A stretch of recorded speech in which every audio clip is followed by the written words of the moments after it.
বাজার একজন খাব্বাস, শাবগুন খাব্বাস, যুবক রুটি বিক্রেতা। সে রুটি বিক্রি করে, চুলার মধ্যে রুটি সেকে। সে যে সালাম দিল, আসসালামু আলাইকুম, যুবক বলে ওয়ালাইকুম আসসালাম। আহমদ ইবনে হাম্বল বলে, যুবক আমার যাওয়ার জায়গা নেই, সফরে বেরিয়েছি, খুব শীতে কষ্ট পাচ্ছি, রাতে যদি তোমার এই চুলা থেকে একটু আগুন পোহাই কোনো সমস্যা? যুবক বলে, না না সমস্যা না, হালান ওয়া সাহালান, খোর সামনে আসেন আসেন, আপনি আগুন পোহাইলে আমার সমস্যা কি? সুবহানাল্লাহ পড়েন।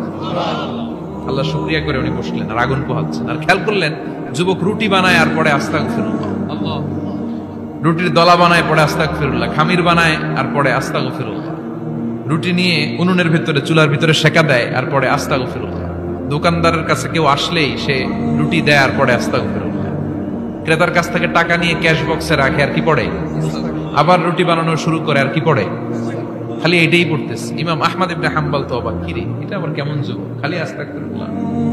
উনি প্রশ্ন করলেন, যুবক ঘটনা কি? আসার পর থেকেই তোমার দেখতেছি তুমি রুটি বানাও, রুটি বিক্রি করো আর পড়ো আস্তাগফিরুল্লাহ, মালাকা ইয়া শাবাব। যুবক বলে, আস্তাগফিরুল্লাহ আমার সবচেয়ে বেশি পছন্দের আমল, আমি সব সময় আঠার মতো ইস্তেগফারের সাথে লেগে থাকি আর সব সময় পড়তে থাকি আস্তাগফিরুল্লাহ, আর এর বদৌলতে আল্লাহ আমারে মুস্তাজাবুদ দাওয়া বানিয়ে দিয়েছে। সুবহানাল্লাহ।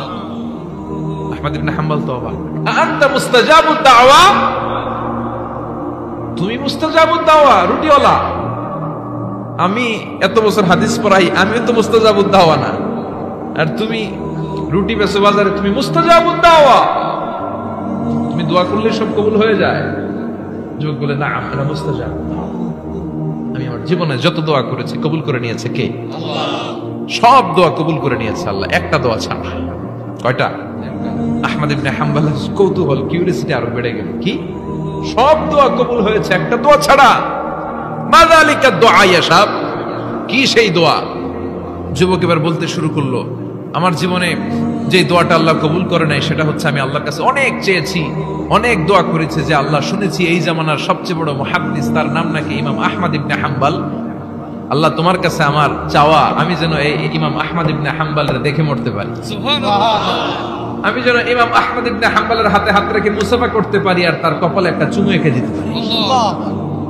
আহমদ ইবনে হাম্বল আবেগপ্রবণ হয়ে গেলেন, চোখের পানি ছেড়ে দিলেন, বললেন, যুবক তোমার এই দোয়াটাও কবুল হয়ে গিয়েছে।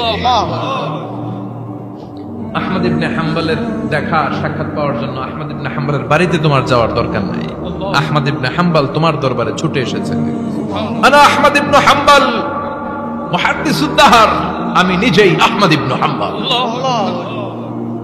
যুবক চোখের পানি ছেড়ে দেয়, আহমদ ইবনে হাম্বল চোখের পানি ছেড়ে দেয়। যুবক চিৎকার মেরে ইমাম আহমদ ইবনে হাম্বলকে জড়িয়ে ধরে, হাতে হাত রেখে মুসাফা করে, কপালের মধ্যে চুমু খায় আর আল্লাহর শুকরিয়া করে বলে, ও ইমাম, আসলে এই দোয়াটাও আল্লাহ আজকে কবুল করে নিল। বিশ্বাস হয় সবসময় ইস্তেগফার পড়লে আপনার দোয়াগুলোর এইভাবে কবুল করে নিবে কি? এই পাঁচটা জিনিস পাবেন সবসময় যদি ইস্তেগফারের সাথে লেগে থাকেন। রাজি আছেন তো? এজন্য বিশ্বনবী সব সময় নামাজে সালাম ফিরানোর পরে পড়তেন আস্তাগফিরুল্লাহ। কি পড়তেন? 3 বার পড়তেন আস্তাগফিরুল্লাহ, আস্তাগফিরুল্লাহ, আস্তাগফিরুল্লাহ পড়তে রাজি আছেন? ইস্তেগফারের অনেকগুলো আলফাজ আছে, সবচেয়ে ছোট ইস্তেগফার হচ্ছে এটা, আস্তাগফিরুল্লাহ, আস্তাগফিরুল্লাহ। আরো আছে আস্তাগফিরুল্লাহ আল্লাযী লা ইলাহা ইল্লা হুয়াল হাইয়ুল কাইয়্যুম ওয়া আতুবু ইলাইহি। বিশ্বনবী বলেন, এই ইস্তেগফারটা যদি কেউ পড়ে, আত-তাওয়াল্লি মিন ইয়াউমিজ যাহফ, যুদ্ধের ময়দান থেকে পালিয়ে আসা কবিরা গুনাহ। কি গুনাহ?